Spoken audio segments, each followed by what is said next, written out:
all join palms. Repeat after me. I take refuge in the Buddha. I take refuge in the Dharma. I take refuge in the Sangha. Keeping the palms joined.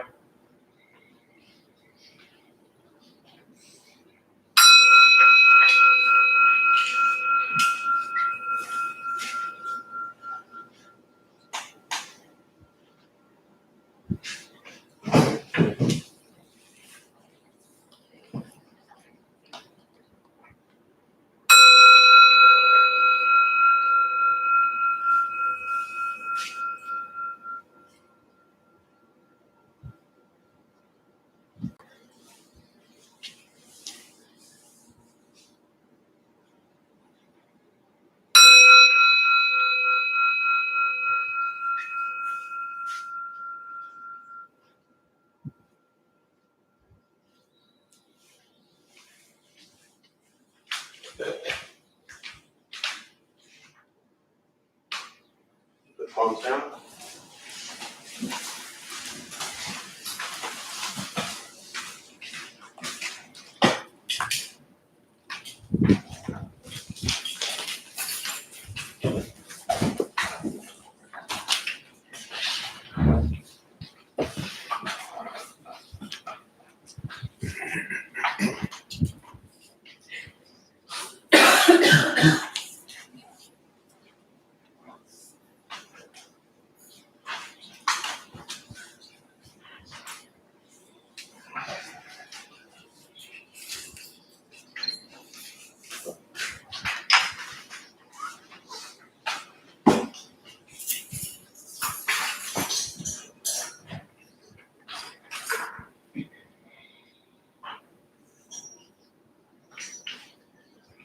Good morning, everybody. You're here for the first time.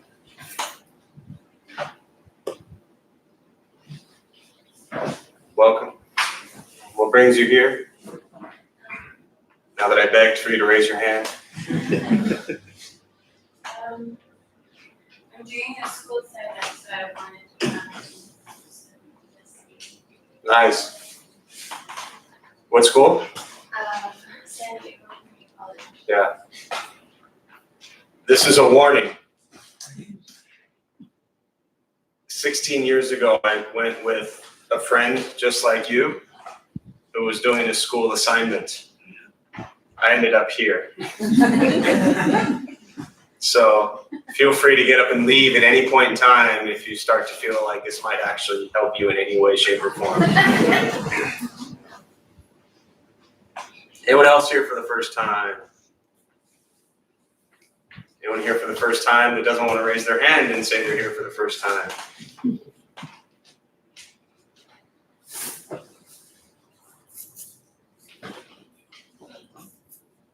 Anyone keep coming back?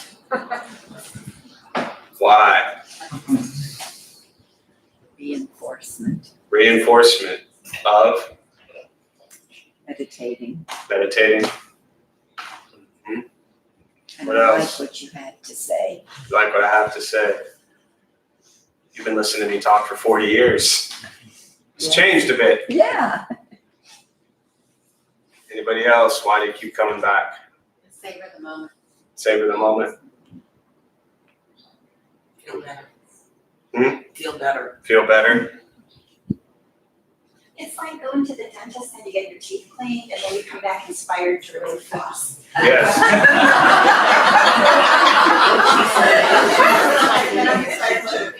That's great.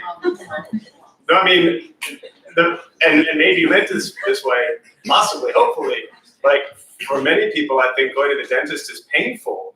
And, which would fit with the way I lead this practice, because I think it should be a little bit painful to some extent. Because if we look at our own, for myself, when I looked at what the Buddha taught, the Buddha said we suffer because of greed, anger, ignorance. So for me, when I decided to get into this Buddhist practice, I had to recognize greed, anger, and ignorance that was within me. And when you look at that, that's not fun. That's not pleasurable. It's a little bit painful, you know? So yeah, that's a great metaphor. Anyone want to top that? Why they keep coming back?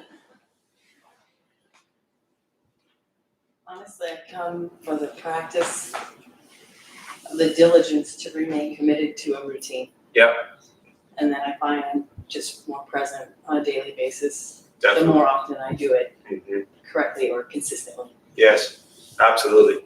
Yeah, for just the consistency, if you didn't hear in the back, just the diligence, the routine. You know, we forget, like the flossing, you know, the things that are beneficial and helpful for us and we know are good for us, we forget. And I saw some meme the other day. I thought it was really funny. I'd never seen anything like this. It was referring to like meditation, something like that. And it said something along the lines of, you know, candy and stuff that we know is unhealthy for us. We'll just eat it all day long. But as soon as somebody tells you to like meditate, you want to spend billions of dollars researching it to make sure it's okay. That was kind of interesting. So, all right. So with that, we'll sit. Those who are maybe here for the first time or sitting here for the first time, a couple things to tell you before we begin. Nothing's going to happen to you. Right? You're not going to float away, most likely. You won't have any mystical, magical experiences. The mind that races all day long is not going to shut off. Don't judge the practice, meaning don't ask yourself, is this working? Is this not working? Am I doing it right? Am I doing it wrong? We're just going to sit. We're going to breathe. You'll hear sounds inside the room, sounds outside the room. This is life. Life is filled with chaos and sounds, and the practice of meditation is not escaping from it, but learning to get quiet and still within all the chaos. You won't think nothing. Often people think meditation is about going blank or thinking nothing. You'd end up sitting there telling yourself, think nothing, think nothing, think nothing, and that's kind of a waste of time. So we're just going to sit and breathe. Posture, if you're on the cushions, often it helps sliding to the front third, pushing the stomach forward, shoulders are relaxed, hands can be on the knees or in the lap, whatever's comfortable. If you're on the benches or chairs, just also trying to sit up straight, shoulders relaxed, hands resting on the knees or lap. I will guide us as we begin, and we'll settle into a little bit of silence.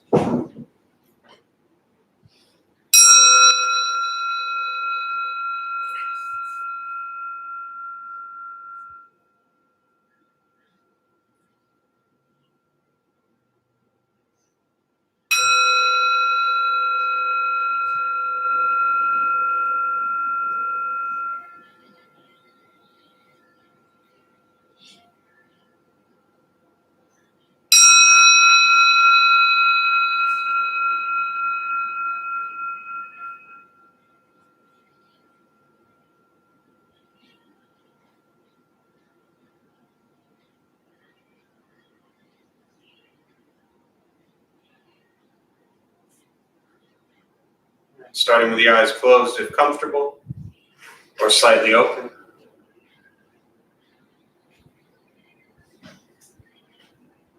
Mouth is open or closed. We'll start with taking 3 deep breaths. Slowly.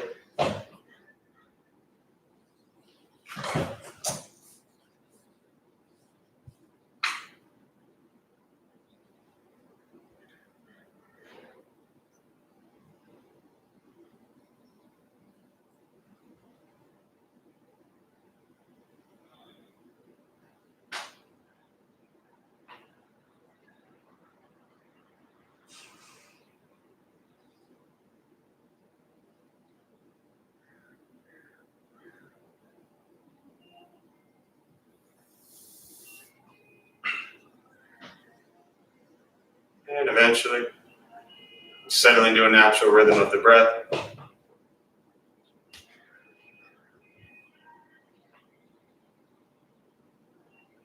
Going throughout the practice, you'll hear sounds inside the room, sounds outside. These are not distractions, not disruptions. Simply what's happening around us as we sit.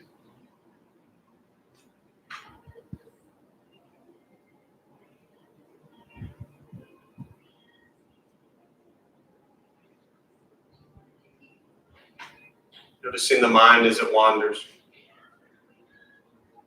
jumping from thought to thought.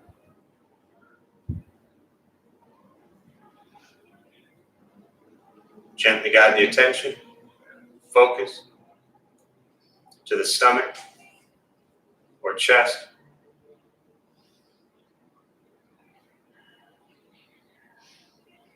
Breathing in, feel them rise. Breathing out, they fall.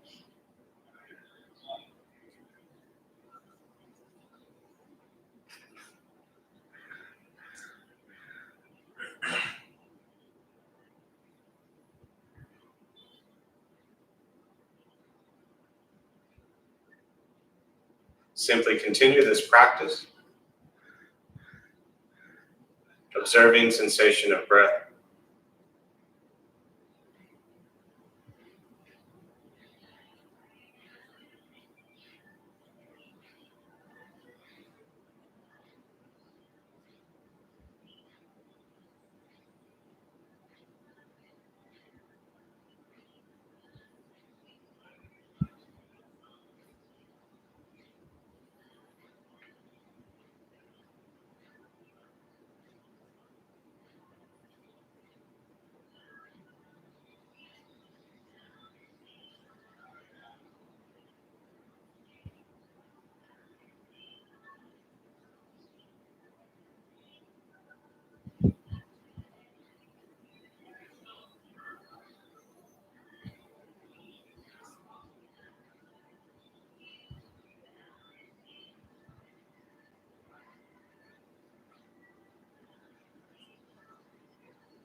And as the mind wanders, lost in thought,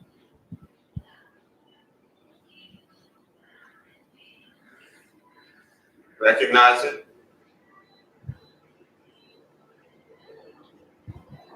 release that thought, return attention, focus to the breath.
Learning to be comfortable in stillness,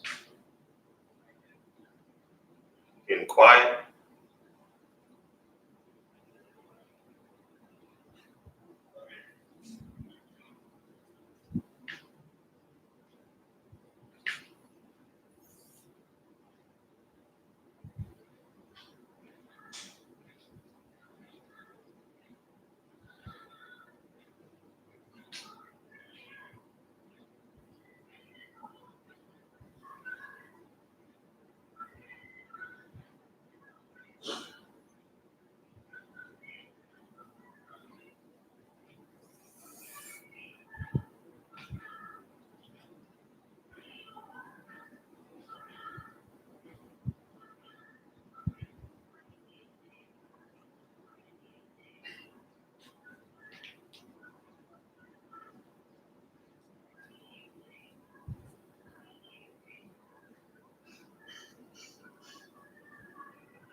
Where's your mind?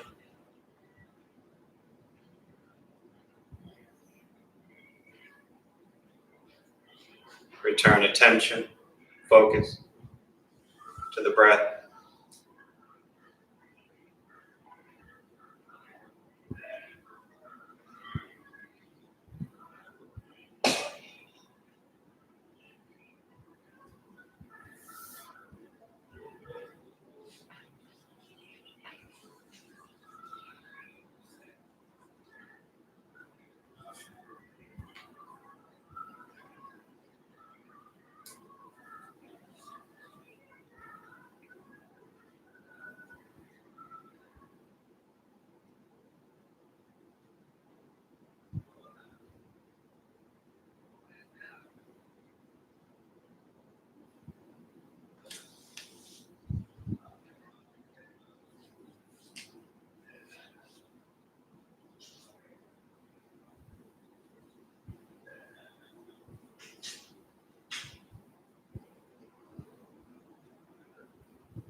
keeping the mind alert.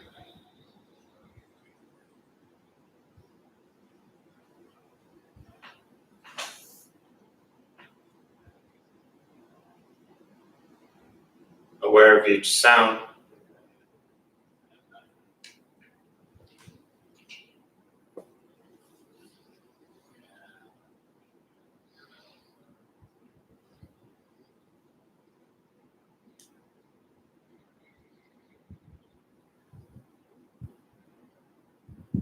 Each thought.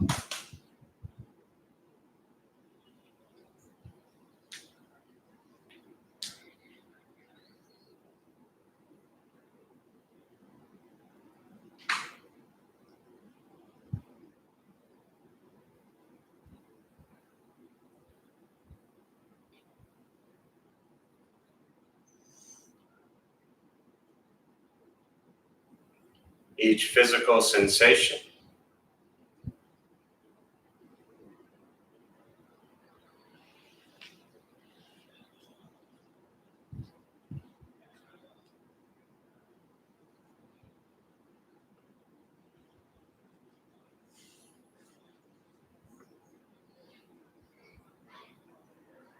Yet concerned with nothing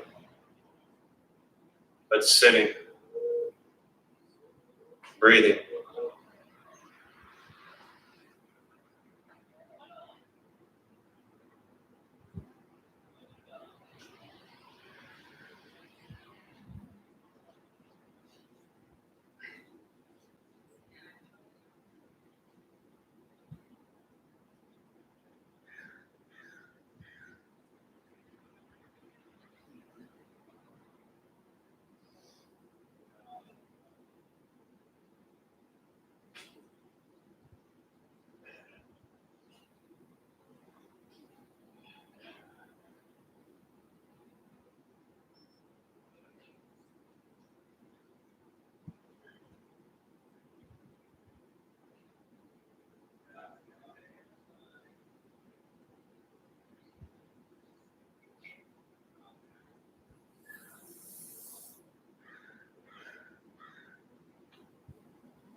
And with the body still,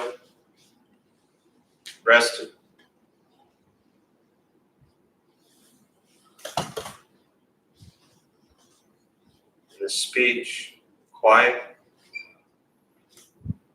aware of all sounds.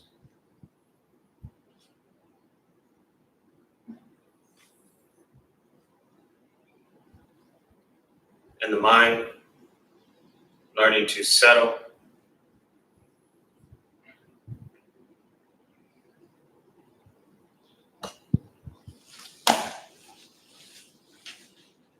Know what it's like to just sit and breathe.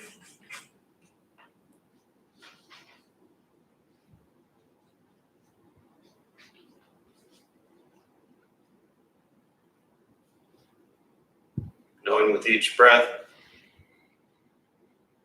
there's nothing else to do.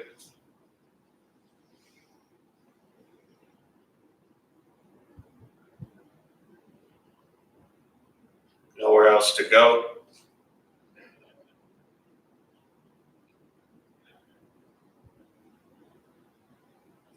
No one else to be.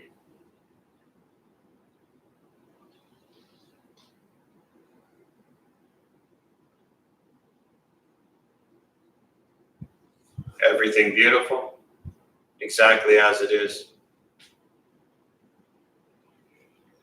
Sitting, breathing.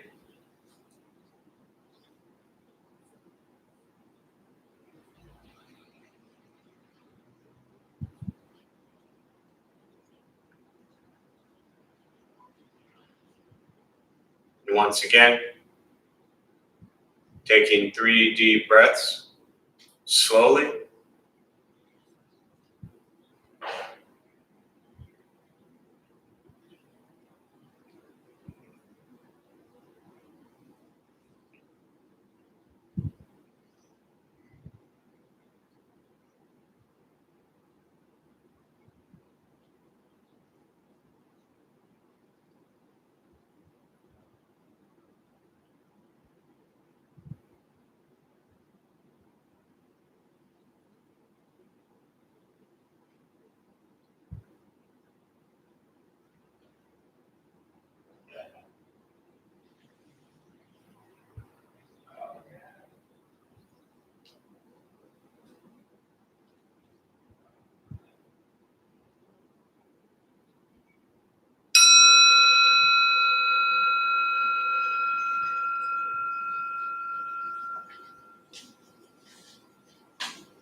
As you slowly open the eyes,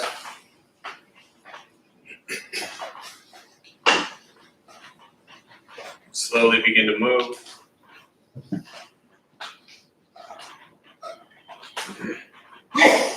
The most important with the practice of meditation is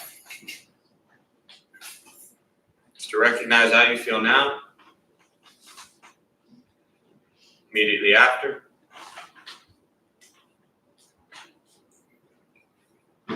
compare this to how you typically feel throughout your day. Recognize the difference, if there is one.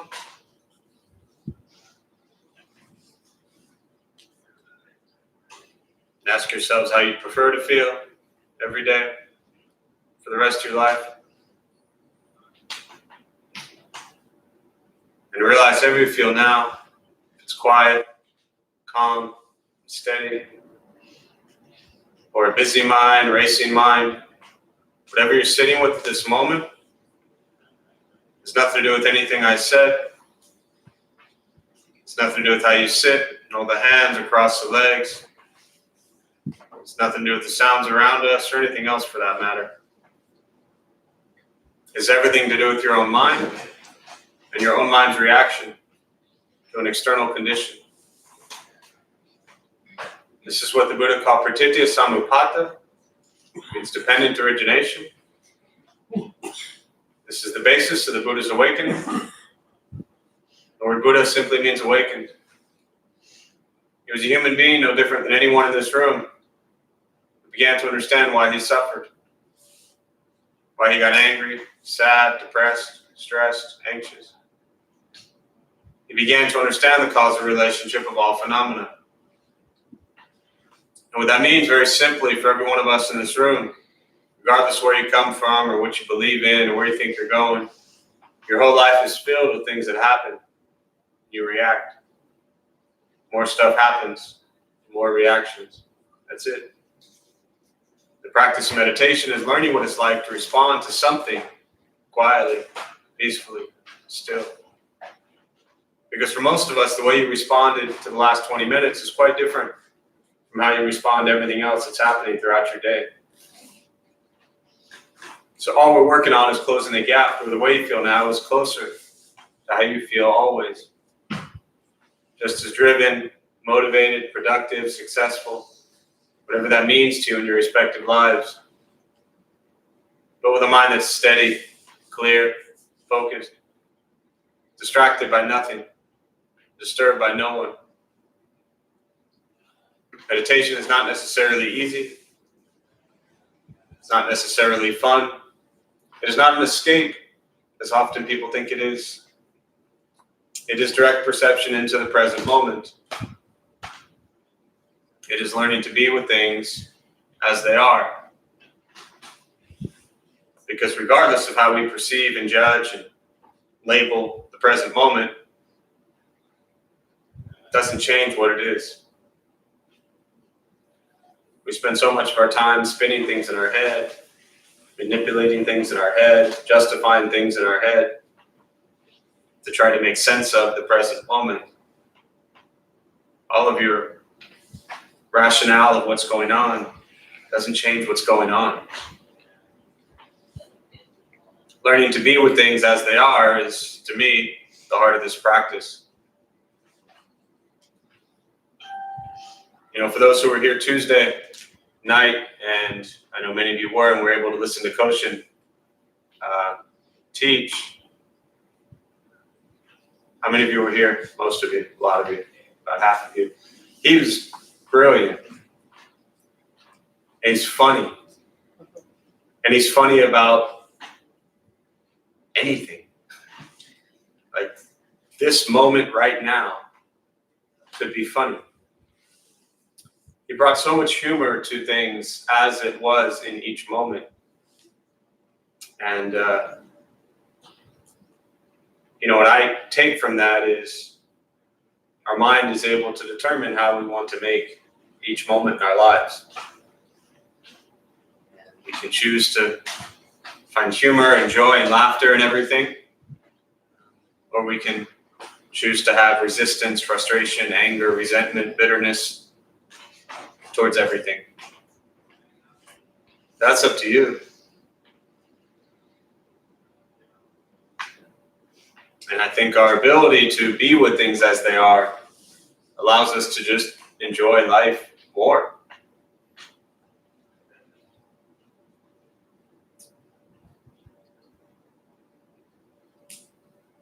Meditation is free.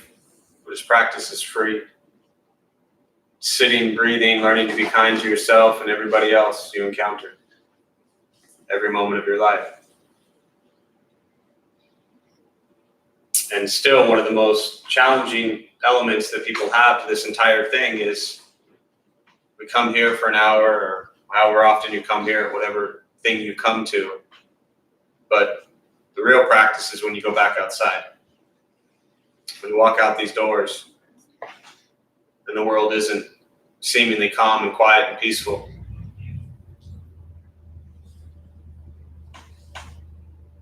The feeling you have right now came from no one but you. And that same you that maybe feels rested, calm, pleasant, or annoyed, frustrated, irritated, whatever emotion you're sitting with was generated by you. So you get to do that all day long today.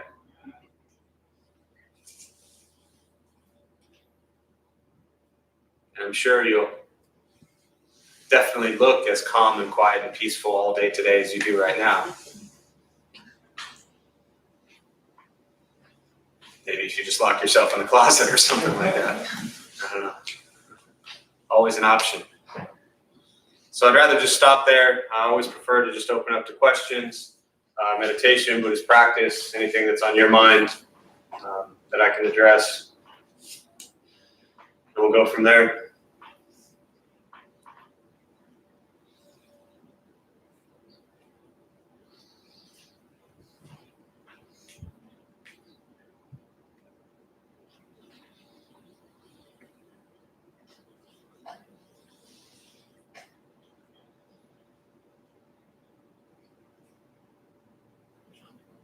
Yes. When you say bring the focus back to breath, sometimes a thought goes in the background, and at least to me, focus. Maybe I think I can do two things that I'm kidding myself, and I don't know how to just let the thought completely go there and just focus on the breath. The thought still stays in the background. You're right. It does. He said he doesn't know how to let the thoughts go and just come back to breath, that the thought kind of stays there. Yes, it does. And it's good that you noticed that. You know what you didn't do with any of those thoughts? Didn't do anything. Didn't do anything about them. You ever have a miserable day once in a while? Oh, God, yes. Oh God, yes. You have a happy day once in a while too, but let's focus on the miserable day for a minute, right? That miserable day usually comes from the thoughts, which then leads to what? Follows the thoughts, the actions, the words. More thoughts. More thoughts, right? So at this stage, to recognize thoughts as they arise, come back to breath, but you still are aware of the thought and you still try to come back to breath, and you're still aware of the thought, you still try to come back to the breath. It takes effort. You may have had an unpleasant thought, right? During meditation, most of us probably had pleasant, unpleasant, and neutral thoughts, right? So the unpleasant thoughts, if you had one or two, possibly, you didn't act on them. And that in itself is a really wonderful training and practice. Because when you go to the rest of your day today, you will undoubtedly have at least one unpleasant thought. Can you do with that unpleasant thought what you just did here? See, to me, and you've heard me say this in many ways, in different ways, but for everybody really, the training of the mind and the practice of meditation isn't so much about how can I only focus on breath during my seated meditation on a Saturday at 11 a.m. That's 1 hour of your 24-hour day. So to me, the practice is recognizing what I just did. How can that benefit and carry into the rest of my day? And that's why I'm explaining it this way. You'll have unpleasant thoughts. Recognize them. When they arise later today at 2 o'clock or 5 o'clock or whatever time, will it stay in the back? Or will it come to the front and then become, it'll come to the front, right? So, I mean, the way I visualize it for a terrible example is, here's a box, split it down the middle. What you're saying is your thought is in the back, your breath is in the front. And you keep kind of going back and forth between the two. Today, when the thought is in the back, leave it there. Keep it in the trunk. Don't let it drive. Don't even put it in the back seat. Because it'll go from the trunk to the back seat to the passenger seat. Next thing you know, you're out the window and that's driving the car. Does that help? Yeah.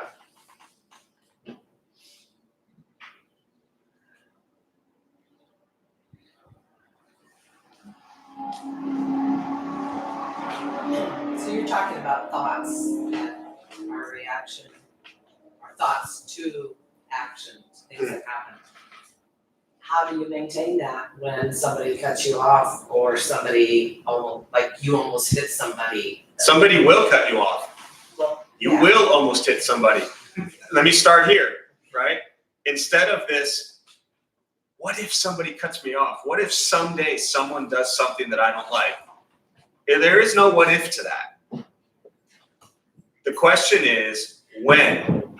I'm hoping at least you see it this way, right? Okay. Work with me here for a minute. Okay. We'll get to what you want, but what I want right now is for you to understand what I'm saying, which is you phrase it as if it's not going to happen or it might happen. And what will make this practice in life much easier for you is if you embrace the fact that it's going to happen. That I'm possibly gonna hit somebody. I mean, Well, I was that's possibly. the piece that bothers me. I mean, I don't want to hit a scooter or a person or. That's good. I'd be a little concerned if you did. We'd be having a different talk right now, right? But before you break that down, Okay. what I'm getting at is there's someone who walked by the other day. It's a neighbor. And they're going to be doing some construction overnight here. I don't know, like a week or a few days or something. So they passed out notices saying, from midnight till 5 a.m. there's going to be a lot of noise, something like that. And so one of the neighbors was really concerned and asked him what was going on. And did I call the city and what's going to be happening? And I said, what's going to be happening is there's going to be a lot of noise. That's it. Right? Knowing about what or why or how or when doesn't change the fact that there's a lot of noise. We resist the fact that things are going to happen that we don't like. That's the first part. Embrace that, right? Then, when it does happen, which I think is really the nature of your question, how do you do it when those things happen? You must practice. You must do what we just did every single day. Did you ever run a marathon? Long time ago. Long time ago. Okay, well, it still kind of works, right? Could you go tomorrow and run a marathon? No way. When you ran one, you were probably training, preparing. You spent a lot of time getting ready for those crazy 26.2 miles. And great job, you survived. Look at you, you're here, right? So what you're asking about is the same thing. If you don't prepare yourself, if you don't train for that moment, you will do exactly what you don't want to do, which is act on the thoughts that are driven by anger, frustration. So there is no quick fix solution to this or any of these questions, right? I mean, when I look at the life of the Buddha, everyone says, oh, he had this awakening. Well, one, he was 35 years old. He spent 6 years training every single day. He drastically left a life he had lived for 29 years and lived a completely opposite, different way of life for 6 years in intense cultivation of spiritual practice and training to attain his understanding. We often think, and I'm not talking to you, we often think, it's a collective we, that we can just show up once a week for an hour and all of a sudden everything's going to be fine. It's a daily practice. It's a training your mind every day.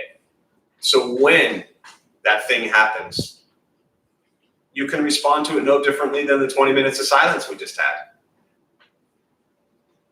But it takes the one thing that we're often very afraid and not willing to do, which is what? Starts with a W. Today's Saturday. What do many people not do on a Saturday? Work. A lot of people work on Saturdays too, but it takes work, it takes effort, it takes diligence, right? That is what the Samantabhadra Bodhisattva represents. Great practice, great diligence, great effort. Once a week, start, but yeah. I wish there was that magic pill that just, oh, okay, great, but it's not. Yeah. Do you find that, or what I have heard before is that if there's a certain triggering situation, like, for example, a car accident or whatnot, or an interaction with a coworker or family member, that it is helpful and beneficial to practice that in your mind and kind of sort through it before it happens, or if it should occur too. Definitely. So I think that there's some benefit to kind of prepare. Yes. And kind of to tag on to the marathon training, the visualization of that. So I wanted to add that. Yeah. But I did also want to ask a question. Sure. Where in Buddhism I've been reading a lot about setting intention. And I've been doing a lot of study regarding like mindfulness and things like that. Not a lot of it Buddhist based, but a lot of it not as well. So where in Buddhism does that whole concept lie, or what are your thoughts on that? Well, so I'll go off in one direction and it may or may not be relevant, but I think it will. The idea behind where does setting intention come into practice, I very often talk about intention, but in a different way than what I think you mean by setting intention. Often, and this is why just some clarification, when I hear the phrase setting intention, the words that come to my mind are goals, direction, kind of accomplishments.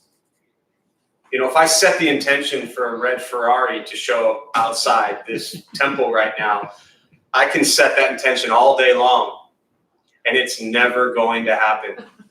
I mean, I guess there is a chance somebody could park outside there, you know. So setting intention and intention, I think, are two different things. What I get out of Buddhist practice is I set an intention every day to not suffer or to suffer less.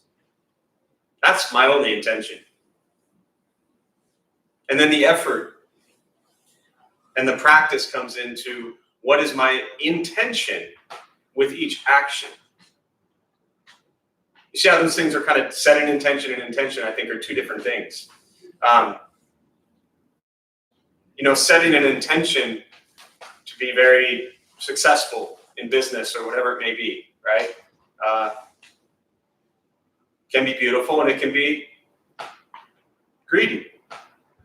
So I'm sorry. Go ahead. Just because I want to understand that. Yeah, So I differentiate intention from goal. yeah. Because goal would be more like the outcome, so Mhm. the red bar to be here, Mhm. whatever it is. And the intention is more, from my perspective, how, like, a way for you to be, or a way for you to emit or receive or be more patient or kind or whatever, or suffer less. But my question really is, did Buddhism or did the Buddha have any discourse on that or thoughts Sure. or recommendations for that? Or do you know? So my first question to you is, does it matter? I'm just curious. So no, it doesn't. Okay, this is for everybody, right? If Donald Duck says, set a intention to be kind and loving and caring and suffer less every day, it's a beautiful intention. I think everything in the Buddhist teachings is setting an intention, right? I mean, you look at the Vinaya, the code of conduct, right? The Buddha set up 227 to 330, 40 precepts. He set the intention for the Sangha, the community, to live in harmony. That was a huge intention. Set an intention, don't lie.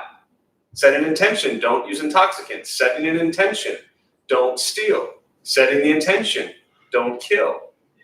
Right? He set all of these intentions in place.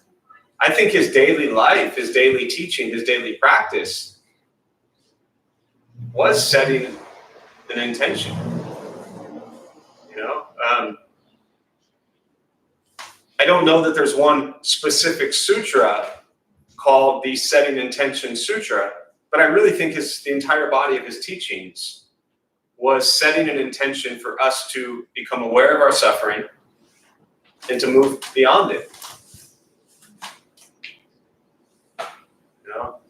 Yeah. I don't know if that's helpful at all, but yeah.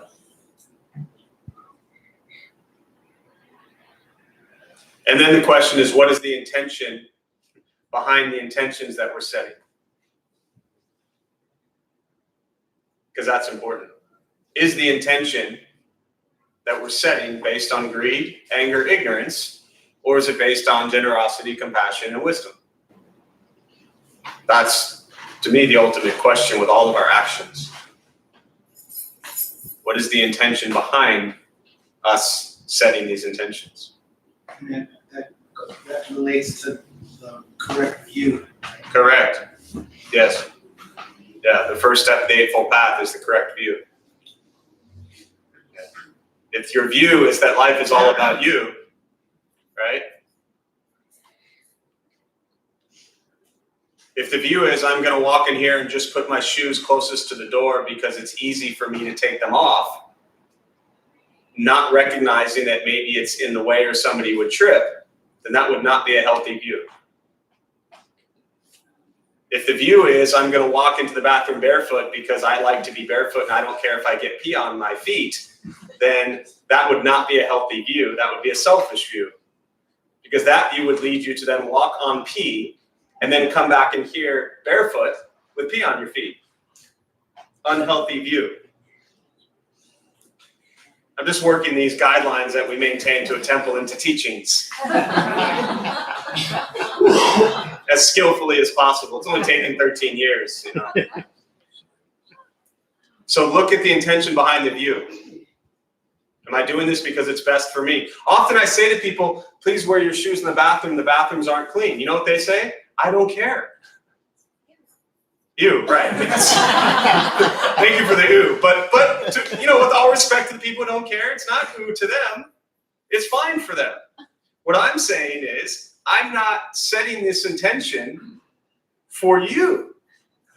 It's for the collective group that doesn't want the pea trapped in here, a sacred space that we are sitting on. But we often think, I'm okay with it. You know, temples are incredible practice places if we pay attention.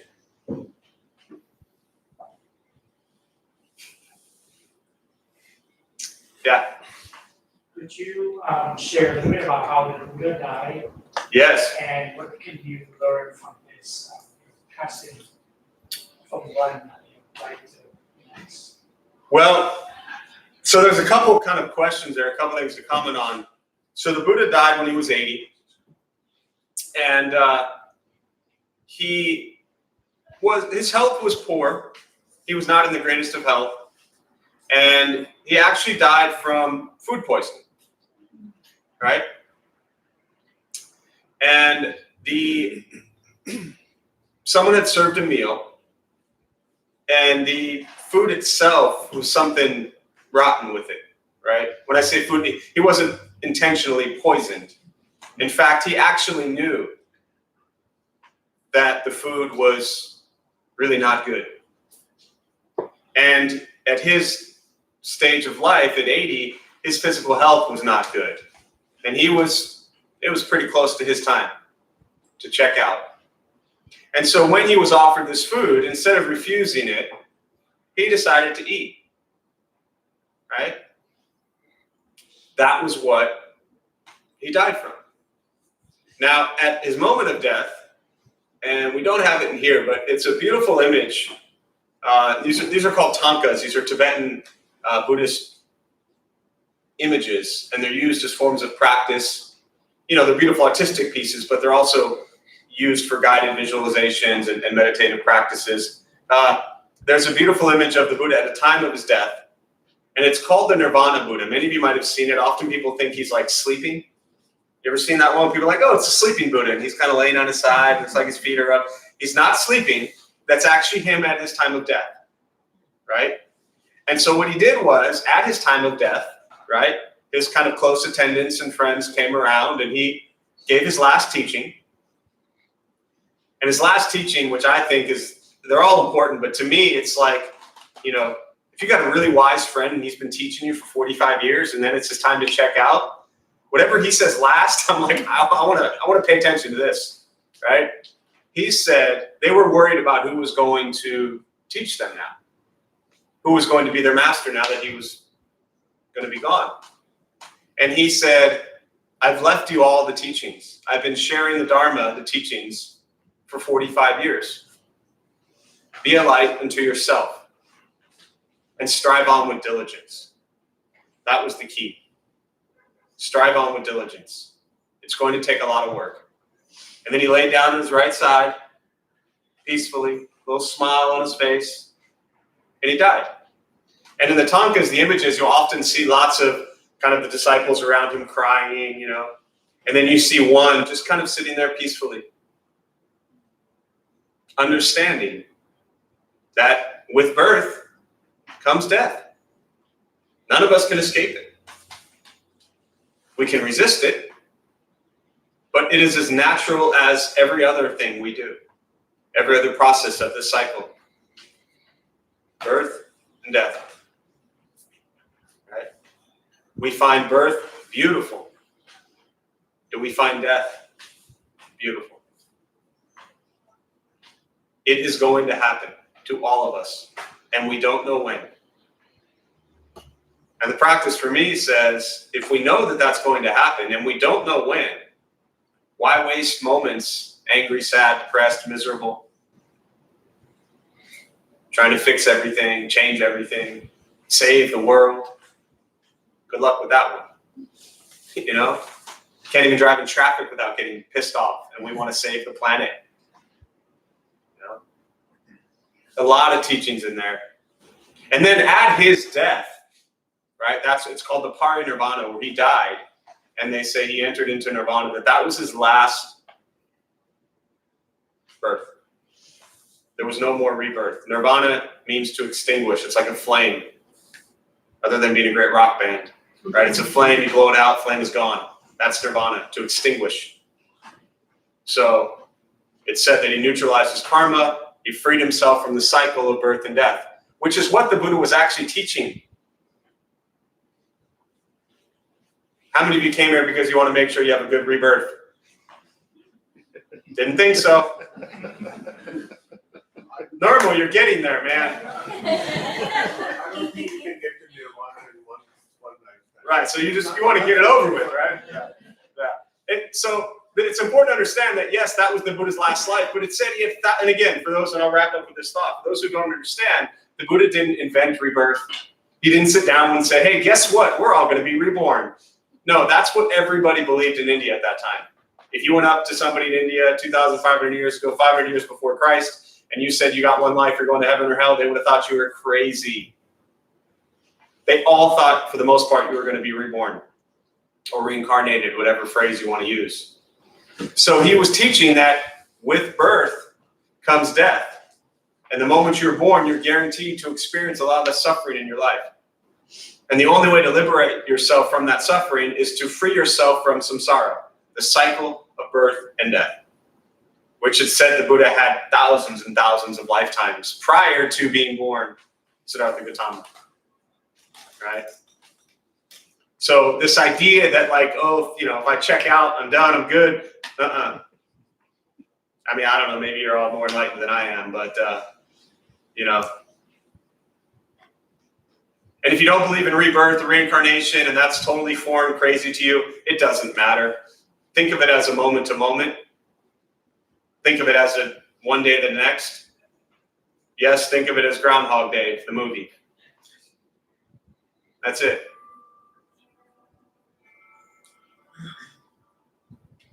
Church bells. That's enough to think on that? Yeah, it's a lot there. His final teaching, his death, what happened to him, what he left us, and he didn't want to come back because there's a lot of suffering, But there's an old Friends episode where Phoebe's talking about her past lives. I'll end with a Friends episode story. That's all good Dharma talks do. If you're brand new to Buddhism from City College, every Dharma talk should include something from like Friends or Seinfeld. And Phoebe's talking about how, she's recounting like past lives and telling stories about that, and Joey and everybody's all excited. And Joey's like, wow, I want to remember my past life. And Phoebe looks at him and says, sorry, Joey, you're brand new. So join palms on that. May the benefit of this practice be shared with all beings in all directions. May all be at peace. May all be free from suffering. May any merit gained be transferred to Max during his time of suffering, and to Marilyn and their family and friends who suffer at this time. May they all be at peace. May we all be at peace.